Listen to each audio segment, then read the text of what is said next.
Good Hi, morning. sis. Good morning. Okay, we're back in the review, lesson 205. And sis, did you want to read this one for the fam? Sure. You. I am not a body, I am free, for I am still as God created me. And our review lesson will be from lesson 185, which is I want the peace of God. And Sis and I were just saying, it feels like we just did this yesterday. I want the peace of God, right? Yeah, it does. So that's good. Yeah. The peace of God is everything I want. The peace of God is my one goal, the aim of all my living here, the end I seek, my purpose and my function and my life, while I abide where I am not at home. I am not a body, I am free, for I am still as God created me. Yeah, so maybe we might dig into the review lesson 185, I want the peace of God. Can I just interject something that I heard just while you're reading? This is as far as mythical me can go. This is the furthest along that we can arrive where we desire, and desire is what we experience. When we desire the peace, that is that status of there is nothing in this world that I want. I need to be still a moment and give audience to the voice for Holy Spirit, because I don't know what anything is for. I'm not going to make any decisions. I'm not going to move without my right mind, because I know how that's going to end up, right? It's I want the peace of God. And that peace of God is that fertile ground. That's the scouring out, making room for truth and love, which is what we are, to enter into the mind.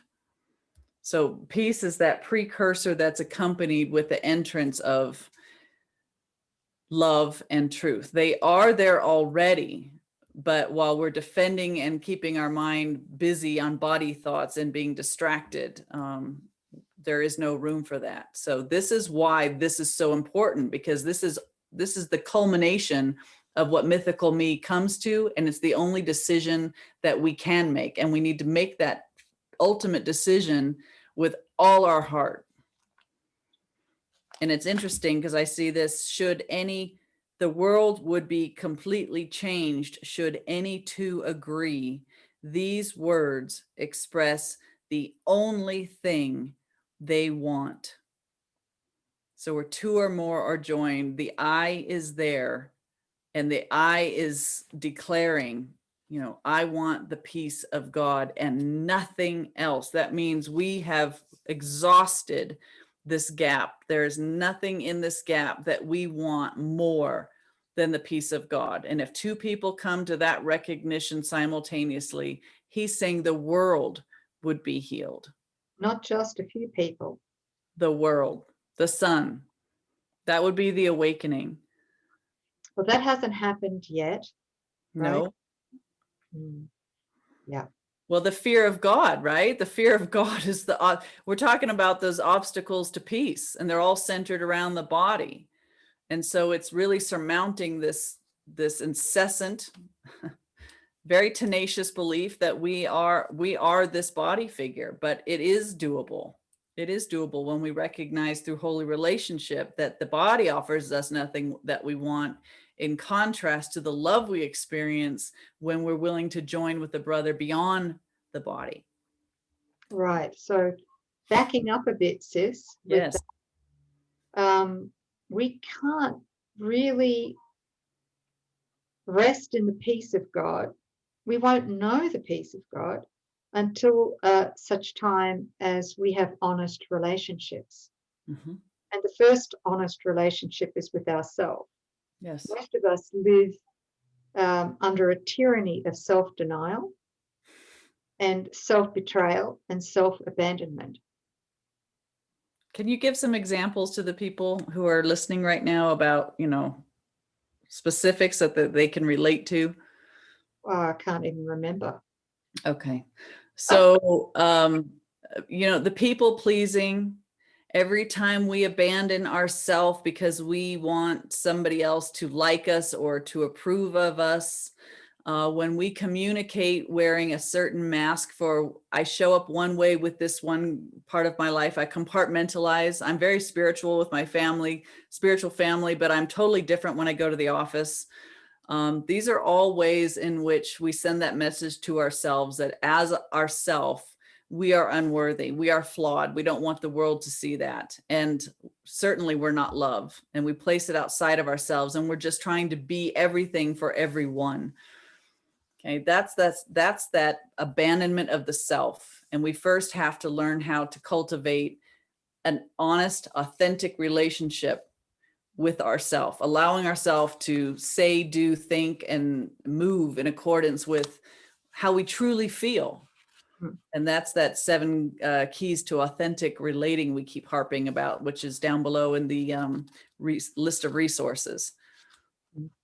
The 7 keys of authentic relating. Yes. That is, it's a prerequisite for peace. Mm-hmm. Because, and I do recall, not much, but I do recall in my earlier special relationships, Mm-hmm. really abandoning myself, betraying myself to try and meet the needs of the partner to keep the specialness going. Yeah. Right. It wasn't until many years later that I realized I was a peacemaker. Mm-hmm. I think a lot of us are peacemakers, but it's the ego's peace that we're trying to keep. Yeah. Keeping the family together so that we can feel somewhat safe in turmoil. Somewhat safe in turmoil. Mm-hmm. That's exactly right. Thank you. Mm-hmm. Yeah, let me just see here if I've got some notes. Yeah. Okay, the necessary prerequisite to feel the peace of God is the acceptance of our changeless innocence. And we've said this many, many times before. It's not just an intellectual acceptance. It has to be the felt state. There has to be, we know we've accepted our changeless and incorruptible innocence when we can sit in that stillness. Mm-hmm. And there's a kind of a very quiet joy that enfolds us gently with its wings. Mm-hmm. And in that we know, it's a felt experience, we know that there is absolutely no way that we could be threatened by anyone or anything, including the body, right? It's that peace that, because we know we're not guilty. Mm-hmm. And because we know, sorry, I should back up a bit. We know there is no sin. Right. We know we've never sinned. Not for an instant. Mm-hmm. We know it. Not just here, but in our heart. We know it. We've made mistakes. Mm-hmm. But of course, they can be corrected the instant we want to be wrong about those mistakes. Yes. Right? Right. So then we know we've never sinned. We agree, we accept, we receive that, right? Therefore, we are not guilty. There's no one to blame. And in that, fear disappears. There's nothing to fear. Mm-hmm. Fear is an impossibility. So there's this felt state of infinite fearlessness. And in that fearlessness, there's the innocence. And there's the peace. Yeah. We can really rest in the peace of God.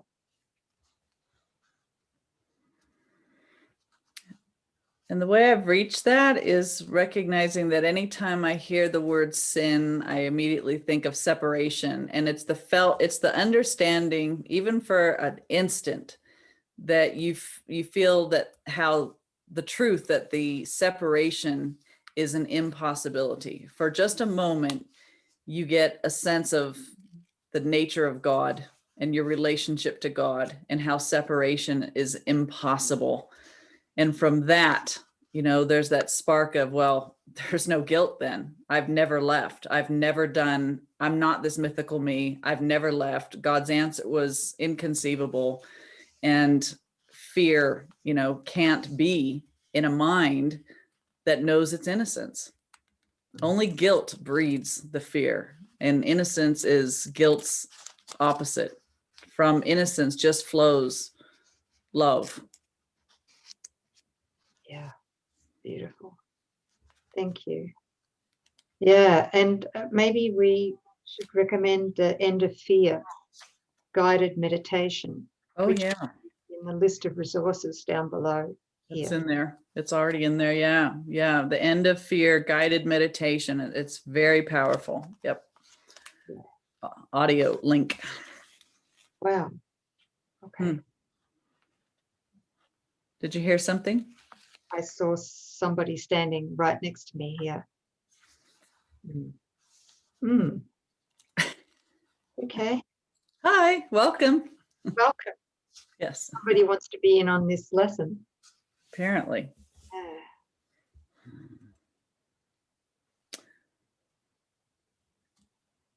Looking back on the highlights in this lesson, the mind which means that all it wants is peace must join with other minds, for that is how peace is attained. That's powerful. That's the proof again. We need our brother. There's no solitary peace. Oh, there's the bullseye right there, sis. Yeah. There's no solitary peace. It's like healing. There's no private, personal healing. Yes. Healing is shared. Peace must also be shared. Right. Oh, that's so freeing, isn't it? Yeah, it is. It's beautiful. He says, and when the wish for peace is genuine, the means for finding it is given in a form each mind which seeks for it in honesty can understand. Whatever form the lesson takes is planned for him in such a way that he cannot mistake it if his asking is sincere. Love it. So that's where that discipline comes in, or that vigilance that we were talking about in yesterday's lesson. Mm-hmm. If there's anything blocking our genuine acceptance of the peace of God, which, or our genuine acceptance of union with another, which is God, then we've got to go deeper and look at our desire. Do we really want to be wrong about the existence that we believe we have? Yeah. Yeah. Wow.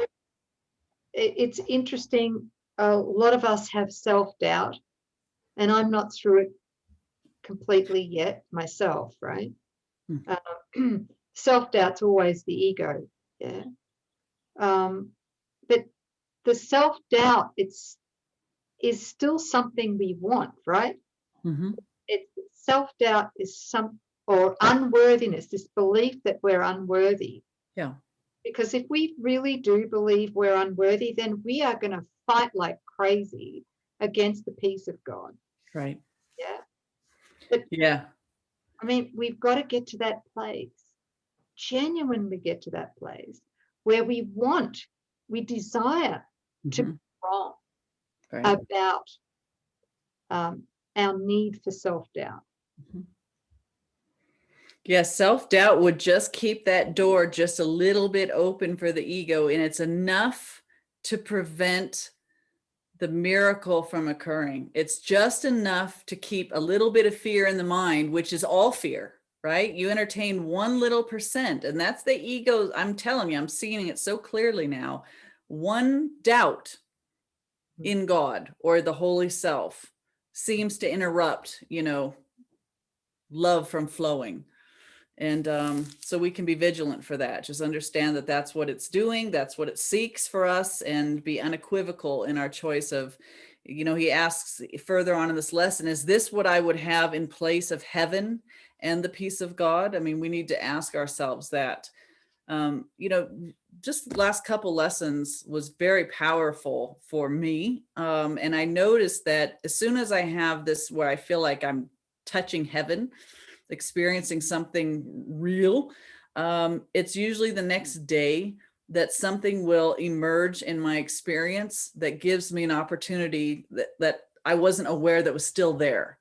So here it is, desiring, reveling in the peace of God. And then something in my experience will show me, oh, did you know that this was still there? And the ego would say, oh, something's wrong. This is bad. You're screwing up. You're not getting it. No. It's absolutely, he's talking about like when you really mean it, the lesson's going to come in response to your desire to show you where you're still blocked from experiencing that peace. Did you know that you were still cherishing this story from the past? Oh, so it's all for you. It's an answer to your desire for the peace of God, because you can't have that peace while that boulder is still lurking in, from the illusory past or the body or whatever. I just want to encourage you that nothing's wrong when that happens. It's for you. So actually, in actual fact, when there is an ego backlash like that, it's a gift.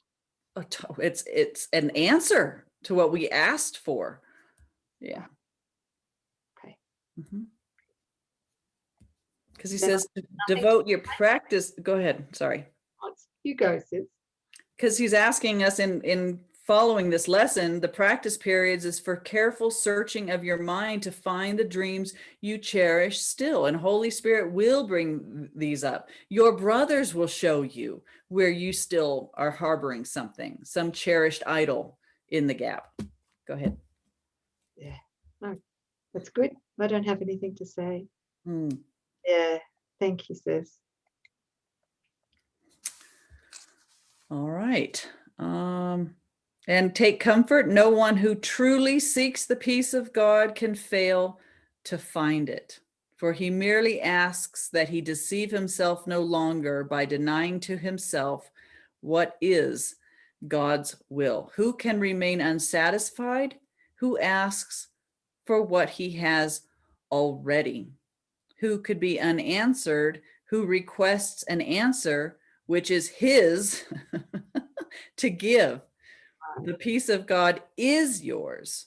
For you it was created, given you by its creator, and established as his own eternal gift. How can you fail when you but ask for what he wills for you? I love that.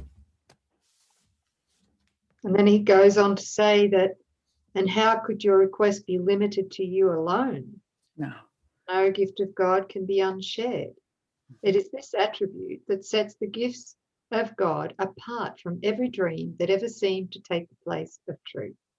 No one can lose, and everyone must gain whenever any gift of God has been requested and received by anyone.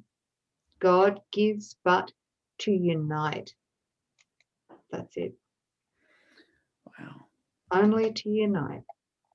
That's what the peace of God. So it won't come to us unless our desire is to receive it and to share it.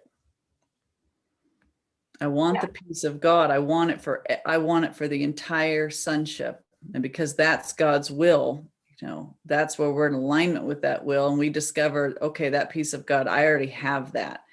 But as long as I want to privatize it, capture it just for myself, I'll never know it. Yeah. So, I think the whole idea of all gifts of God must be shared. I'm feeling into the miracle impulse here. The miracle impulse, which is available to us all the time, but we block it through the ego, mythical me, and the gap, wanting idols in the gap, etc. What I'm just feeling into this right now is that in that the whole thing of sharing underscores everything in the process of awakening. Yes. Right? Real awakening. Well, I never saw this before because somehow or another I used to think, like most people do, that there's a private awakening that happens, right? Mm-hmm. There's no private awakening that happens. It has to be shared, and it's through our desire to share that the awakening naturally occurs. Yes. That's this path, right? This is the mythical me ascending that ladder, and he comes to this place where you're like, oh my gosh, I get it. And then we think, this is my private awakening. I've arrived. I've got it. Oh my gosh, this is fantastic. And we're waiting for God to take the last step. And that's when I heard Jesus chuckle and said, that's half of it. It's about, you've got to go back down into the realm of the symbols of separation, but bring this light with you into your function with divine love and share. This is the extension, bringing it back and knowing that I can't keep this if I would have it just for myself. If I want to keep what I've just seen, I have to go and give liberally to every brother. And then when you give and you see the miracles that arise as you give to your brothers, that's where your mind becomes certain of what it is that you received up here. You're still like, yes, this is awesome, but you don't know it because it isn't yours yet. It only becomes yours when you give it and share it. Then you get to keep it. Keeping it is your certainty. When you walk around as the certainty of the Christ I am, that's Jesus in the world. And then God will come take that step when your function has been completed. So this is really prevalent. So sis, I love this diagram. And I just asked Nancy to make a formal. There's a couple of other bits in there. So I'll work with you Sure. on that. But hold the diagram up again. So what I'm seeing, I might have mentioned this before, is I'm seeing at the halfway mark at the top, that's pretty much where people become self-realized, become enlightened. Yeah. Mm-hmm. But then they may get sick, the body may get sick, and of course cause their physical death. Yes. They have no control over the body, right? Right. They don't know yet that the body's an idea in their mind, and that when they've done the second leg of the journey, which is what they came to teach, that is when they realize that the body is in their mind completely, and there's no guilt left because they've shared their love, their awakening. That is when they have reversed the thinking of the world, right? So yes. Effect and cause have been reversed. Switched, yes. Okay, so at the top mark is where we awaken in the dream, and then the second half of the journey is where we awaken from the dream. Yes. So that's the relapse. And you could see why people would park it. Sorry for lack of a better word, but this is the part that we're terrified of. This is because we're terrified still of this divine love that would cost us the very last remnants of who we think we are. Oh, I'm an enlightened individual. Okay, the individual is what is surrendered through divine love, because this is true joining beyond bodies and the proof of it. We're terrified of the proof of divine love because the world and all sense of ourself as we know it is gone.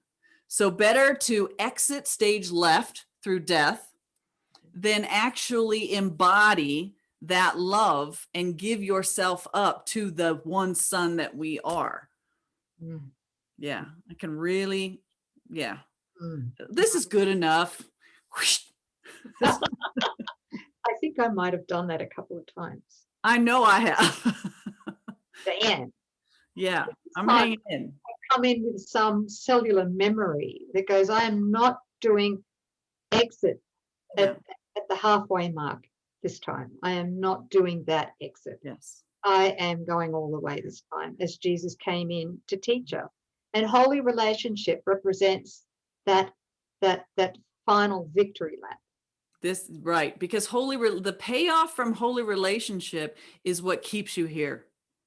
It keeps you in your function. It keeps you here. It keeps you like, I know I'm not this body, but I've got to function. We're in service. We're in service to the sonship because of the Father's will, which is ours. And you guys are giving us that, like the joining and the sharing, the felt state of beyond the bodies, communication beyond, words, is what keeps our desire singular only for this.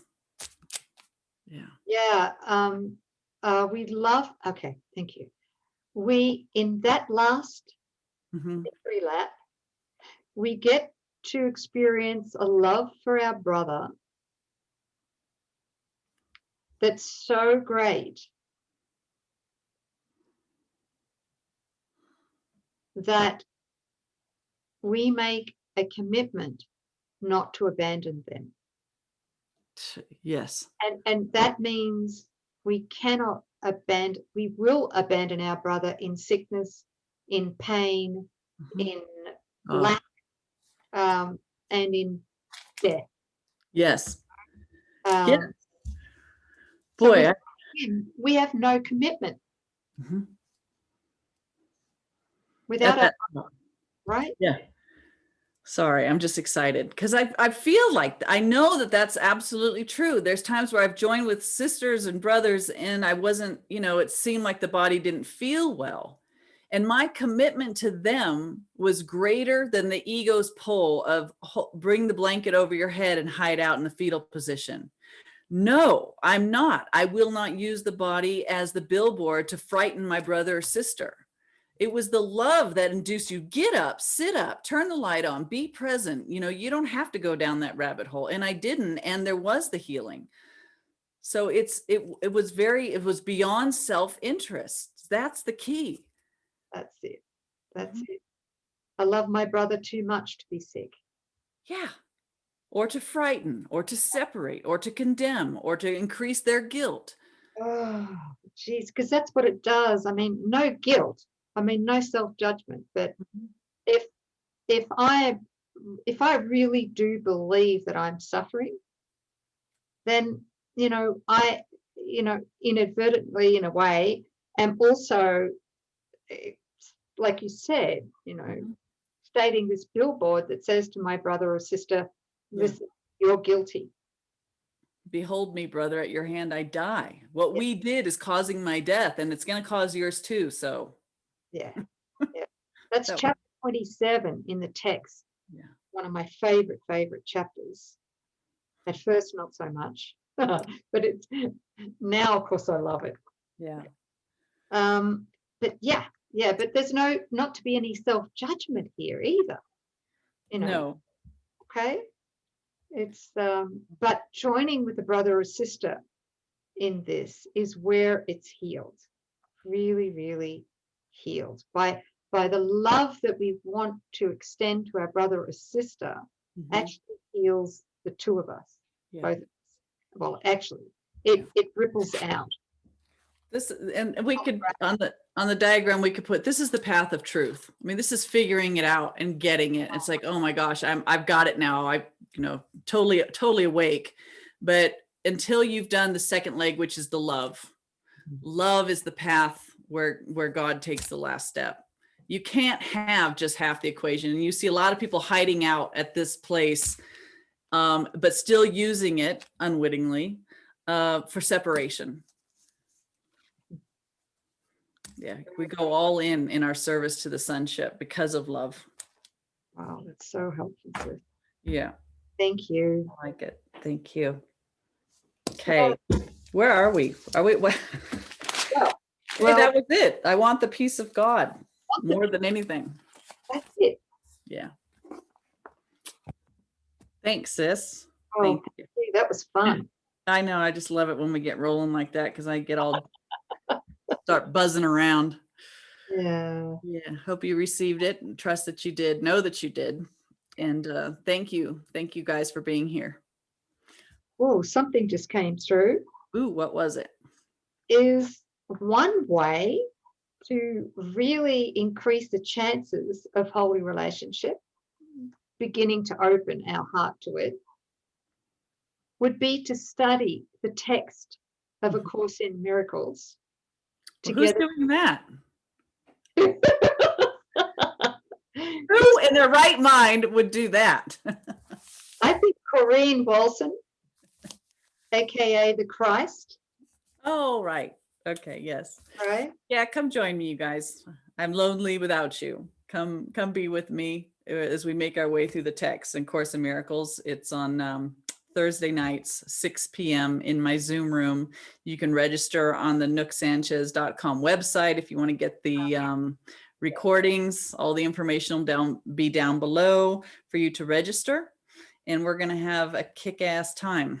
We're going to just take this course right apart with Jesus. Yep. I'm going to join you. Yay. Yes. Some of it, not all of it, but some. Yeah. Okay. Well, we want you there as much as we can have you. Thanks, sis. Yeah. So sign up. Come along. This is going to be awesome. In fact, it is awesome, right? We've already started this. It is awesome. It is awesome. Yes. Okay. Amazing. We're having a great time. Yes. Yes. All Okay. right.